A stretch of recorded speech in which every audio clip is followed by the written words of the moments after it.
आप सभी का फायदेमंद फंड के इस खास पेशकश में। मैं हूं आपके साथ कविता थपलियाल और मेरे साथ है शैलेंद्र भटनागर, जो कि हमें बताएंगे अब कि आज का शो किस लिहाज से खास है। ईयर एंडर तो हम कर ही रहे हैं, लेकिन ये ईयर एंडर क्यों खास है, ये जानना चाहेंगे शैल जी। तो नमस्कार कविता जी, आपको मेरी क्रिसमस और हमारे जितने भी दर्शक हमारे साथ जुड़े हुए हैं उनको सन 2021 की अग्रिम शुभकामनाएं। बहुत ही शानदार साल रहा, हम लोगों ने बहुत पैसा बनाया, एक से एक बढ़िया फंड्स।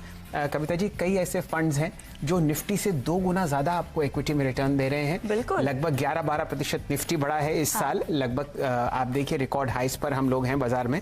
लेकिन अनेक ऐसे फंड्स हैं जिन्होंने 22, 21, 32 बल्कि 31% भी रिटर्न आपने सन 2020 में देखा है। बिल्कुल बिल्कुल, मेरे ख्याल से बाजार का एक ऐसा दौर जिसकी किसी ने कल्पना नहीं की थी, और उसके बाद जिस तरह से बाजार ने रफ्तार पकड़ी है, शायद उसके बारे में भी किसी ने नहीं सोचा था, कोई उसको भी प्रेडिक्ट नहीं कर पाया था। आप बिल्कुल सही फरमा रही हैं कविता जी, बहुत ही शानदार साल रहा। लेकिन सन 2021 कैसा रहेगा उसके बारे में चर्चा करते हैं। और फायदेमंद फंड्स में अब तक के सबसे बड़े मेहमान हमारे साथ जुड़ रहे हैं।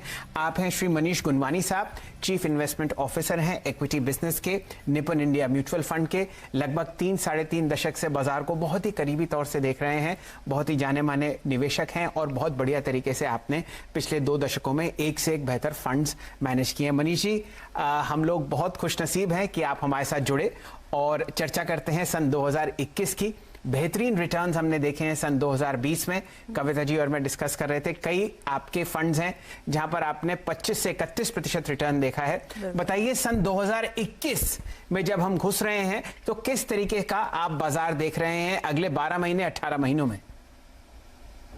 देखिए, हमको लगता है कि अभी ग्लोबल इकोनॉमी है और डोमेस्टिक इकोनॉमी दोनों इम्प्रूव करते रहेंगे, बिकॉज काफी सेक्टर्स अभी भी बंद हैं, जैसे ट्रैवल है, टूरिज्म है, रिटेलिंग है। काफी सेक्टर्स अभी भी ओपन नहीं हुए हैं, तो इकोनॉमी तो डेफिनेटली इम्प्रूव करेगा 2021 में। जिस मार्केट का जैसे हाल है कि थोड़ा जो इकोनॉमिक एक्टिविटी का इम्प्रूवमेंट है वो प्राइस इन हो चुका है, बट हमको लगता है कि 2-3 साल में अभी भी अच्छा रीजनेबल रिटर्न बनेगा इन्वेस्टर का। थोड़ा सेक्टर रोटेशन होने की काफी संभावना है, क्योंकि जो बहुत सिक्लिकल सेक्टर्स है और जो कोविड इम्पैक्टेड सेक्टर्स है वहां ज्यादा चांस है रिटर्न बनने का। कि ये कई ऐसे स्टॉक है स्पेशली मिड और स्मॉल कैप स्पेस में जो 2018 से आप कंपेयर करेंगे, क्योंकि मार्च के बाद हमने अच्छी रैली देखी है, बट अगर आप 2018 जनवरी से कंपेयर करेंगे तो काफी स्टॉक्स अभी भी लोअर है और काफी संभावना है कि ये स्टॉक्स आगे जाके अच्छा करेंगे। तो ओवरऑल मेरे ख्याल से हेल्दी रिटर्न बनने की संभावना है, स्टेडी रिटर्न बनने की अच्छी संभावना है। तो मनीष जी, जो आपने बातें कही कि 2021 में कमाल करके दिखा सकती हैं, उसका पता आपको 2020 में ही पता चला होगा, पैंडेमिक के दौरान ही पता चला होगा। मुझे ये बताइए, मोटे तौर पर आपकी रणनीति पैंडेमिक के दौरान स्टॉक्स पहचानने में, निवेश करने में क्या रही है, जिसको आप कंटिन्यू करने वाले हैं 2021 में भी, या ज्यादा एग्रेसिव हो जाएंगे उसमें? देखिए, हर बिजनेस साइकिल का एक ट्रैजेक्टरी होता है। तो आई थिंक जब कोरोना वायरस काफी अनएक्सपेक्टेड तरीके से आया था, तो बहुत ग्लोबल डोमेस्टिक इकोनॉमी में काइंड ऑफ रिसेशन हो गया। तो आप रिसेशन से पूरा रिकवरी का जो आप साइकिल देखेंगे तो उसका एक सीक्वेंस होता है। तो जो फर्स्ट रिकवरी आती है वो अच्छे स्टॉक्स में आती है, जो डिफेंसिव है, जो इकोनॉमी से ज्यादा लिंक नहीं है। तो जैसे हमने देखा कि अप्रैल में, जून में फार्मा, आईटी, एफएमसीजी जैसे स्टॉक्स रिकवर हुए कोरोना के करेक्शन के बाद। फिर जो बोलते हैं अच्छे सिक्लिकल स्टॉक्स, जैसे good banks, your good industrials, good cement companies, large cement companies, उसमें रिकवरी आती है। और अगर साइकिल चलता रहे, अब ये बात है कि ये जो बिजनेस रिकवरी साइकिल है कितना चलेगा, बट जनरली अगर ये थोड़ा medium to long term cycle है कि 2-3 साल का अगर साइकिल है, तो after some time even the जो कंपनीज का लेवरेज है, जो कंपनीज का फिक्स्ड कॉस्ट ज्यादा है, तो ऑपरेटिंग लेवरेज है और एक फाइनेंशियल डेट है, तो वो स्टॉक्स स्लोली, जो वैल्यू स्टॉक्स हम बोलते हैं, क्योंकि ये स्टॉक्स की वोलेटिलिटी बहुत ज्यादा रहती है, तो वो स्टॉक्स भी पार्टिसिपेट करते हैं और उनमें रिटर्न बहुत बन सकता है अगर साइकिल थोड़ा लॉन्ग टर्म चले।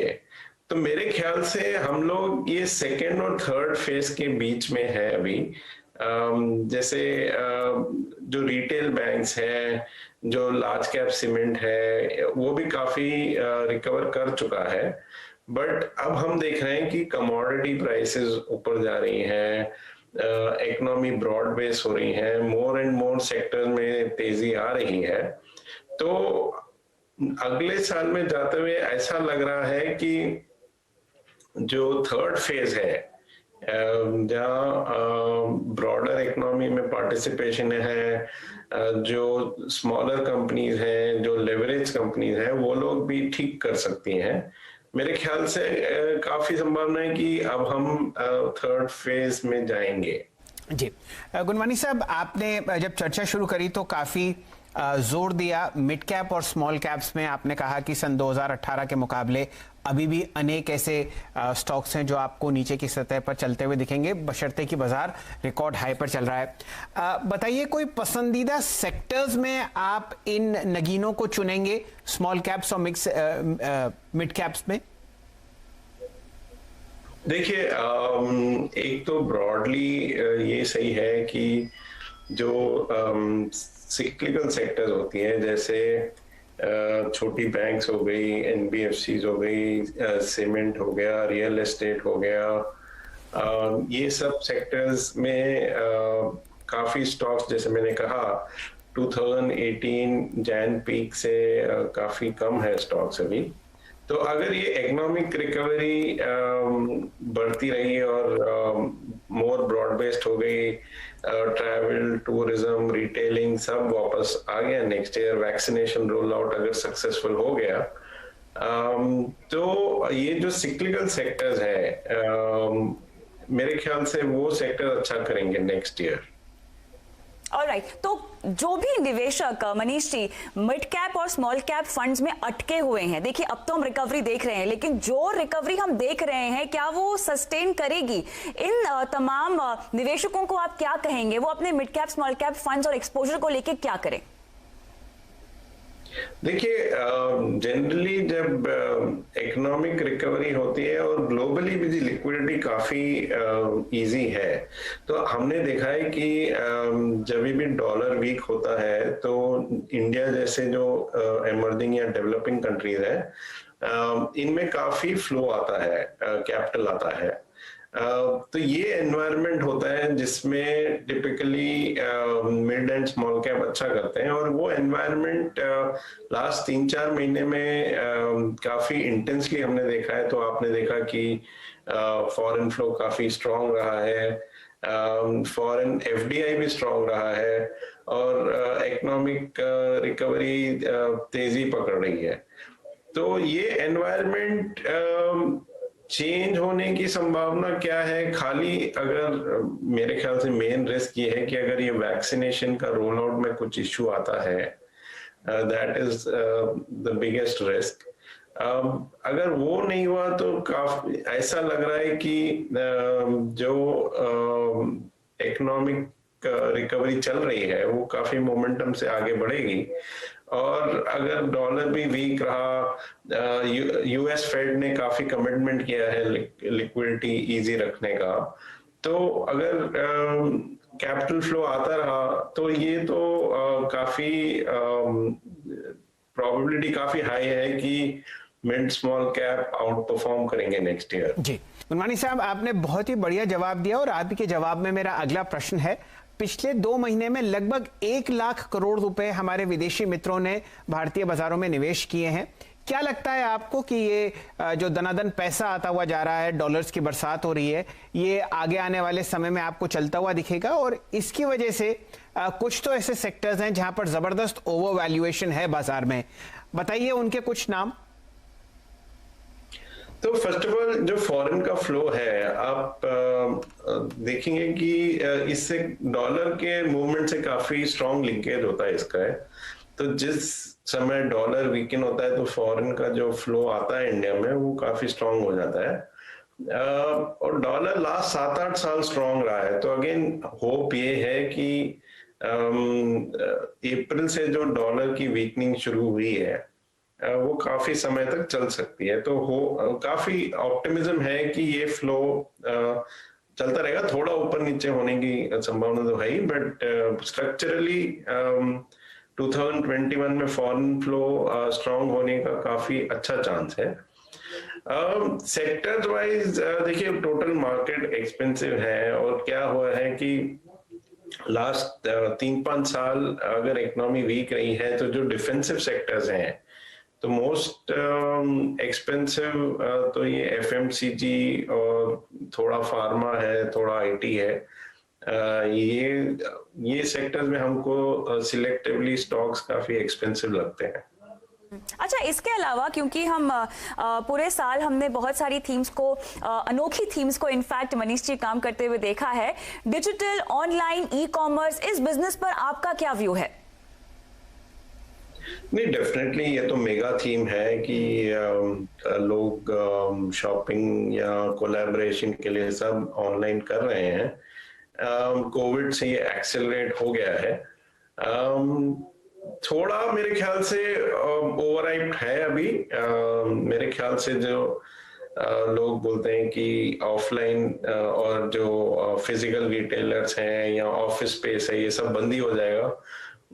मे बी थोड़ा हाइप ज्यादा है, बट द ट्रेंड तो श्योरली है कि डिजिटल बिजनेस बढ़ेगा ही। हमने देखा है कि द कैपिटल स्टॉक मार्केट में भी ये काफी मैनिफेस्ट हुआ है, बट काफी कंपनीज जो डिजिटल वर्ल्ड में है वो अभी अनलिस्टेड है। और एक चीज 2021 में ये भी होएगी मेरे ख्याल से कि काफी आईपीओ आएंगी, ये जो ई कॉमर्स या जो ऑनलाइन कंपनीज हैं, एंड ये रीजनेबल साइज आईपीओ आएंगे। मेरे ख्याल से काफी एक्साइटमेंट होगा इसके बारे में। जी गुनमानी साहब, अक्सर सन 2020 में और पिछले 4 या 5 साल में चर्चा रही कि हमारा जो बैंकिंग सेक्टर है उसमें बहुत परेशानियां हैं, एनपीए लेवल्स सबको बढ़ते हुए दिख रहे हैं, लेकिन अनेक ऐसे बैंक्स हैं प्राइवेट सेक्टर में जो आपको तेजी पकड़ते हुए दिखेंगे, रिकॉर्ड हाइस पर ट्रेड करते हुए दिखेंगे। बताइए ओवरऑल थीम आपकी क्या है सन 2021 में पूरा बैंकिंग सेक्टर को लेते हुए?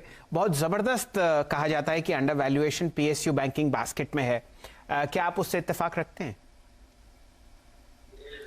देखिए, बैंकिंग के 2-3 इंपॉर्टेंट पॉइंट कहना चाहूंगा। एक तो इकोनॉमिक रिकवरी में जनरली बैंकिंग अच्छा करता है क्योंकि एसेट क्वालिटी का जो फियर है वो कम हो जाता है, क्रेडिट ग्रोथ अच्छी हो जाती है, तो ओवरऑल व्यू हमारा पॉजिटिव है। बट इसमें 1-2 पॉइंट ये है कि अनलाइक जो प्रीवियस साइकिल्स थे, मे बी 10 साल पहले, एक नया एलिमेंट बैंकिंग में ये है कि the role of technology has gone up a lot.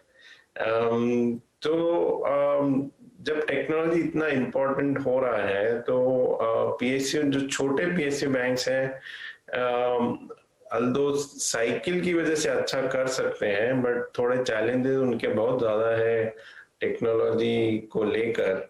और रीजनल बैंक्स का भी आई थिंक थोड़ा स्ट्रक्चरल चैलेंज बन गया है, क्योंकि पहले क्या होता था कि ब्रांच होने की वजह से आपको एडवांटेज मिलता था, बट स्लोली वो एडवांटेज कम होता जा रहा है। तो जो लार्ज प्राइवेट बैंक्स हैं, जिनकी ब्रांड स्ट्रांग है, जिनका टेक्नोलॉजी इन्वेस्टमेंट बहुत स्ट्रांग है, जिनका प्रोडक्ट पोर्टफोलियो बहुत बड़ा है, हमको लगता है कि वो लोग का मार्केट शेयर बढ़ता ही रहेगा।